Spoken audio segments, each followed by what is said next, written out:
ஆகிய ஆதாளுடைய புத்திரர்.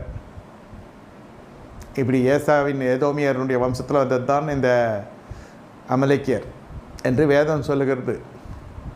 இந்த அமலேக்கியர் முதல்ல யுத்தத்தை செஞ்சதுக்கு யுத்தம் இஸ்ரவேல் புத்திரர்கிட்ட யுத்தம் பண்ணதே முதல்ல இந்த அமலேக்கியர் தான்.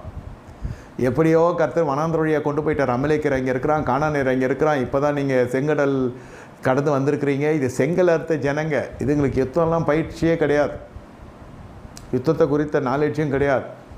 அதனால் எப்படியோ கர்த்தர் வழி நடத்தி கொண்டு வந்து செங்கடலை பிரித்து கூட கொண்டு வந்தாலும் அவன் அப்படி சுற்றின்னு வந்துட்டான். உனக்கு வழி விட மாட்டேன், இந்த வழி பிரச்சனைலாம் பண்ணுறான் இல்லையா, இதெல்லாம் அமலேக்கியாவி. ஆமாம், இந்த நிர்வாணத்தெல்லாம் பார்க்குறான் இல்லையா, அதெல்லாம் கானானி ஆவி. ஆமாம், கானான் சபிக்கப்பட்டவன், இதெல்லாம் கானானி ஆவி. போனோகிராஃபி, ப்ளூ ஃபிலிமு இதெல்லாம் பார்க்குறது, ஆபாச படம் பார்க்குறது, இதெல்லாம் நல்ல ஆவி இல்லை, இதெல்லாம் கானானி ஆவி. இதுக்குள்ளே ஒரு அடிமைத்தனம் இருக்குதுன்னு அர்த்தம். வேசித்தனம்